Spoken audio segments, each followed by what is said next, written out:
ਵਾਹਿਗੁਰੂ ਜੀ ਕਾ ਖਾਲਸਾ ਵਾਹਿਗੁਰੂ ਜੀ ਕੀ ਫਤਿਹ। ਗੁਰੂ ਰੂਪ ਗੁਰੂ ਖਾਲਸਾ ਸਾਧ ਸੰਗਤ ਜੀਓ, ਸ੍ਰੀ ਹਰਿਮੰਦਰ ਸਾਹਿਬ ਦੇ ਸਾਰੇ ਕੀਰਤਨੀਏ, ਸ਼੍ਰੋਮਣੀ ਰਾਗੀ ਸਭਾ, ਅੱਜ ਅਸੀਂ ਇੱਥੇ ਇਕੱਤਰ ਹੋਏ ਹਾਂ ਸ੍ਰੀ ਅਕਾਲ ਤਖਤ ਸਾਹਿਬ ਜੀ ਦੇ ਦਫ਼ਤਰ। ਪਿਛਲੇ ਦਿਨੀ ਜੋ ਜਥੇਦਾਰ ਗਿਆਨੀ ਹਰਪ੍ਰੀਤ ਸਿੰਘ ਹੋਰਾਂ ਨੇ ਬਿਆਨ ਦਿੱਤਾ ਹੈ, ਉਹਦੇ ਨਾਲ ਸਾਰੇ ਸਿੱਖ ਜਗਤ ਨੂੰ ਬੜਾ ਦੁੱਖ ਪਹੁੰਚਿਆ ਹੈ।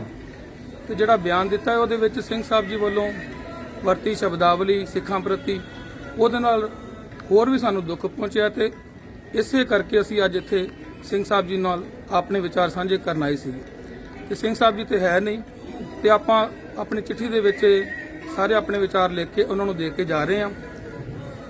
ਇਹ ਜਿਹੜਾ ਅਸਥਾਨ ਸ੍ਰੀ ਅਕਾਲ ਤਖਤ ਸਾਹਿਬ ਬਹੁਤ ਵੱਡਾ ਸਥਾਨ ਹੈ, ਨਿਰਪੱਖ ਸਥਾਨ ਹੈ, ਤੇ ਇੱਥੋਂ ਨਿਰਪੱਖਤਾ ਦੀ ਗੱਲ ਹੀ ਹੋਣੀ ਚਾਹੀਦੀ ਹੈ। ਤੇ ਜਥੇਦਾਰ ਉਹਨਾਂ ਦੀ ਪਦਵੀ ਬੜੀ ਉੱਚੀ ਹੈ, ਤੇ ਉਹਨਾਂ ਦੇ ਬੋਲਾਂ ਵਿੱਚੋਂ ਵੀ ਨਿਰਪੱਖ ਹੀ ਝਲਕਣੀ ਚਾਹੀਦੀ ਹੈ ਗੱਲ, ਜੋ ਉਹਨਾਂ ਦੇ ਬੋਲਾਂ ਵਿੱਚ ਨਜ਼ਰ ਨਹੀਂ ਆਉਂਦੀ। ਉਸੇ ਰੋਸ ਵਜੋਂ ਅੱਜ ਆਪਾਂ ਇੱਥੇ ਸਾਰੇ ਸ਼੍ਰੋਮਣੀ ਰਾਗੀ ਸਭਾ ਦੇ ਸਾਰੇ ਕੀਰਤਨੀਏ ਵੀਰ ਇਕੱਠੇ ਹੋਏ ਹਾਂ, ਤੇ ਇਹ ਆਪਣੀ ਚਿੱਠੀ ਅਸੀਂ ਉਹਨਾਂ ਨੂੰ ਦੇਣ ਆਏ ਸੀਗੇ, ਜੋ ਮੈਂ ਆਪ ਜੀ ਦੇ ਸਾਹਮਣੇ ਰੱਖਣ ਲੱਗਾ ਹਾਂ। ਸ਼੍ਰੋਮਣੀ ਰਾਗੀ ਸਭਾ ਦਾ ਬਿਆਨ।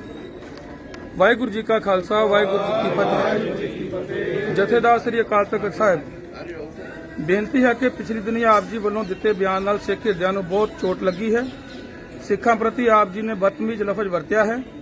ਆਪ ਜੀ ਜਿਸ ਤਖਤ ਤੇ ਖਲੋ ਕੇ ਬੋਲਦੇ ਹੋ, ਉੱਥੋਂ ਦੀ ਆਵਾਜ਼ ਨੂੰ ਸਾਰੀ ਕੌਮ ਧੰਨ ਗੁਰੂ ਹਰਗੋਬਿੰਦ ਸਾਹਿਬ ਜੀ ਦੀ ਆਵਾਜ਼ ਮੰਨਦੀ ਹੈ। ਸੋ ਆਪ ਜੀ ਨੂੰ ਬੜੇ ਸਦੇ ਹੋਏ ਬੋਲ ਬੋਲਣੇ ਚਾਹੀਦੇ ਹਨ। ਜਥੇਦਾਰ ਜੀ, ਆਪ ਜੀ ਦੇ ਕਾਰਜਕਾਲ ਦੌਰਾਨ ਬਹੁਤ ਮੌਕੇ ਇਸ ਤਰ੍ਹਾਂ ਦੇ ਆਏ ਜਦੋਂ ਆਪ ਜੀ ਨੂੰ ਬੋਲਣਾ ਚਾਹੀਦਾ ਸੀ, ਆਪ ਨਹੀਂ ਬੋਲੇ।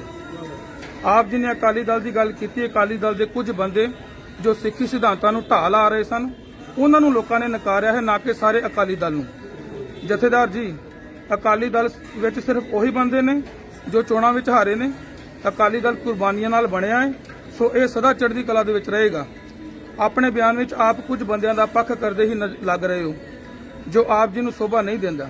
ਜ਼ਿਆਦਾ ਗੱਲਾਂ ਨਾ ਲਿਖਦੇ ਹੋਏ ਬੇਨਤੀ ਕਰਦੇ ਹਾਂ ਕਿ ਆਪ ਜੀ ਇਸ ਤਖਤ ਦੀ ਮਹਾਨਤਾ ਦਾ ਖਿਆਲ ਰੱਖ ਕੇ ਹੀ ਬਿਆਨ ਦਿਆ ਕਰੋ ਜੀ।